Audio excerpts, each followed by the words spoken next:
सजग असलेलं एकमेव व्यासपीठ भारत न्यूज 44। बातमी तीही बिंदास। भाजपला सत्तेचा माज आहे तो उरणची जनता उतरवेल, सूरज निकलता है तो डूबता भी है, असे मत राष्ट्रवादीचे नेते आणि आमदार जितेंद्र आव्हाड यांनी उरण येथे नगरपालिका निवडणुकीसाठी महाविकास आघाडीचे उमेदवार अर्ज भरल्यानंतर व्यक्त केले। उरण नगरपालिकेच्या निवडणुकीत धनशक्ती विरुद्ध जनशक्ती अशी लढत होईल। त्यात नगराध्यक्षपदी जनशक्तीच्या जोरावर महाविकास आघाडीच्या उमेदवार भावनाताई घाणेकर विजयी होतील, कारण त्या स्थानिक आहेत, त्यांना राजकीय पार्श्वभूमी आहे। महाराष्ट्रात विविध पातळ्यांवर त्या सामाजिक काम करत आहेत, त्यामुळे यंदाच्या निवडणुकीत उरणची जनता धनशक्तीला बळी पडणार नाही। त्यामुळे जनशक्तीच्या ताकदीवर भावनाताई घाणेकर नगराध्यक्षपदी विराजमान होतील। येथील जनता बाहेरचा उमेदवार आता स्वीकारणार नाही। सर्वसामान्य जनतेने बरे वाईट अनुभव घेतलेत।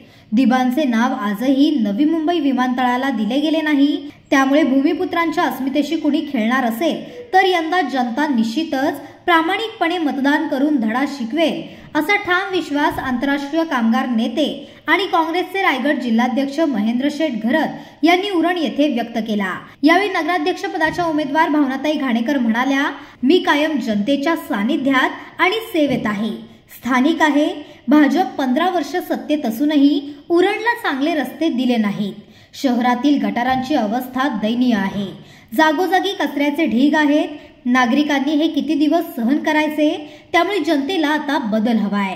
यंदा महाविकास आघाडीच्या वतीने मी चांगल्या मताधिक्याने नगराध्यक्षपदी निवडून येईल। महाविकास आघाडीचे सर्व नेते पदाधिकारी जीवाचे रान करतील आणि यंदाच्या उरण नगरपालिकेच्या निवडणुकीत महाविकास आघाडी दणदणीत यश मिळवेल। यावेळी राष्ट्रवादीचे आमदार जितेंद्र आव्हाड, माजी आमदार मनोहर भोईर, काँग्रेसचे रायगड जिल्हाध्यक्ष महेंद्र शेठ घरत, सरचिटणीस मिलिंद पाडगावकर, अल्पसंख्याक अध्यक्ष अखलाक शिलोत्री आणि महाविकास आघाडीचे नेते पदाधिकारी आणि कार्यकर्ते मोठ्या संख्येने उपस्थित होते। भूमिपुत्र विचार करतील, भूमिपुत्रांना डावलून, इथल्या स्थानिकांना डावलून आपण काही करू शकतो, हा जो अहम लोकांच्या मनात आलाय, त्या अहमला कुठेतरी धक्का बसेल असं माझं मत आहे। सर, मी काय विचारतो, आता थोड्या वेळापूर्वी निवडणूक आयोगात सर्व विरोधी पक्षातर्फे एकमेव उमेदवार म्हणून भावना घाणेकर यांचा फॉर्म भरलेला, नुकताच आम्ही फॉर्म भरून आलो, पण एकंदर जर रिस्पॉन्स बघतोय, लोकांचा जो प्रतिसाद बघतोय, त्यातनं भावना घाणेकर विजयी होतील याच्याबद्दल मला खात्री आहे। लोकांना एक बदल हवा आहे। ट्रॅफिक, लोकांची इन्फ्रास्ट्रक्चरच्या बाबतीत होणारी गैरसोय, नगरपालिकेने सुविधा पुरवण्यामध्ये केलेले दुर्लक्ष, याच्याकडे लक्ष केंद्रित, याच्याकडे लोकांचं लक्ष आहे। त्यांना उरणकरांच्या मनातलं कळलेलं आहे, ते ज्योतिषी आहेत, पत्रिका वगैरे बघतात, हात वगैरे बघतात, त्यामुळे कदाचित ते बोलले असतात। अजून मी काय ते त्याबाबत काय मी अजून ऐकलेलं नाही। चर्चा होईल आणि चर्चेअंती विचार केला जाईल। दुसरीकडे अबू अस्माजीच म्हणतात की आम्हाला महत्त्व दिलं जात नाही, आम्ही पण वेगळं, प्रत्येकाला आपापलं महत्त्व दिलं जाईल आणि मग निवडणुका लढवल्या जाईल। सर, परवा भाजपने जेव्हा फॉर्म भरले तेव्हा त्यांनी आशिष शेलारांनी म्हटलं होतं की विरोधी पक्षाचे 3-13 वाजतील उरणमध्ये, काय पण आपण काय म्हणतो? गर्विष्ठाचं घर नेहमी रिकामं होतं, एवढा गर्व कधी राजकारणात ठेवू नये। सूरज निकलता है तो रात को डूबता भी है। निवडणुकीचा अजेंडा जनतेचा विकास, या उरणचा विकास हा आमचा मेन अजेंडा। या ठिकाणी बघाल आपण उरणमध्ये आल्याच्या नंतर उरणचा आजूबाजूचा परिसर म्हणजे एअरपोर्ट असेल, अटल सेतू ज्या पद्धतीने डेव्हलप होतंय, आपण बघाल उरणमध्ये आल्यानंतर आपल्याला किती ट्रॅफिक लागली की नाही। कचऱ्याचं साम्राज्य आहे त्या ठिकाणी, रस्ते नाही, पाण्याचं कोट्यावधीचं बिल थकलेलं आहे।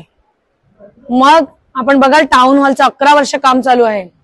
आमदार माझ्या दारी या कार्यक्रमातून आमदार म्हणाले होते की मी जूनला बायपास रस्ता करीन, नंतर म्हणाले ऑक्टोबरला करीन, पण आचारसंहिता लागली, बायपास रस्ता काय झाला नाही। असे खूप आश्वासनं आम्ही सगळ्यांनी बघितले। सेफ्टी झोनचा मुद्दा या ठिकाणी आहे, अनेक मुद्दे आहेत जे लोकांच्या जीवाभावाचे मुद्दे आहेत। लोकांना त्यातून रोज त्रास होतो, परंतु छोटे छोटे काम आहेत, पण यांना इतकं आहे की या ठिकाणी आमचा अतुल ठाकूर नावाचा एक नगरसेवक शिवसेनेचा होता, पण त्याच्या वार्डात एकही छटांबर सुद्धा त्या ठिकाणी निधी दिला नाही का, तर तो विरोधात आहे. अशी भूमिका या ठिकाणी आहे. आणि ही मुजोरशाही आता आम्ही चालू देणार नाही, कारण या ठिकाणी लोकांना विकास हवाय.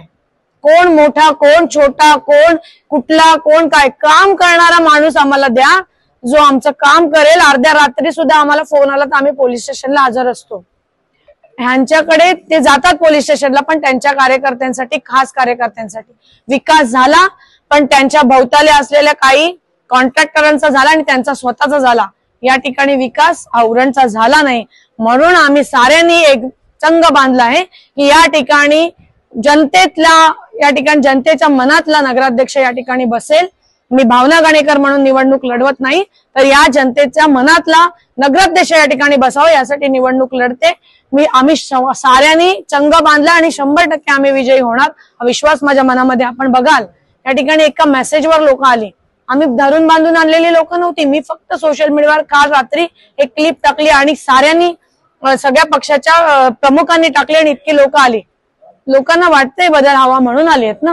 आम्ही भूमिपुत्र आणि मारवाडी असा भेदभाव कधीच केला नाही, कारण या बाजारपेठेमध्ये माझ्या वडिलांना मानणाऱ्यापासून, माझ्या वडिलांच्या आजोबांपासून काही लोक आहेत जी त्यांचे मित्र आहेत, एकत्र बसले, एकत्र खाल्ले बाजारपेठ. परंतु हा जो मुद्दा हा आत्ताच आलाय. का आलाय? या 15 वर्षात आलाय, कारण सातत्याने अन्याय करणारा महेश बालदी सारखा माणूस या ठिकाणी कुठेतरी पुढे पुढे चाललाय आणि भूमिपुत्रांना पायदळी तुडवायचं काम त्यांनी केलंय. म्हणून हा मुद्दा उपस्थित झाला आहे. मी या ठिकाणी जन्माला आलोय, आमच्या पिढ्यानपिढ्या या ठिकाणी जन्माला आल्यात, पण आम्ही कधी भेदभाव केला नाही. आता ह्यांनी भेदभाव केल्यामुळे हा मुद्दा जलोकातूनच पुढे येत आहे. परंतु आम्ही त्या साऱ्या गोष्टींना जास्त महत्व देणार नाही. आम्ही महत्व देणार कामाला आणि लोकांच्या कामांसाठी. आपण कशा आणि उरणच्या विकास नवनवीन अपडेटसाठी बघत रहा भारत न्यूज 44. सत्याचा प्रकाश, बातम्यांचा विश्वास.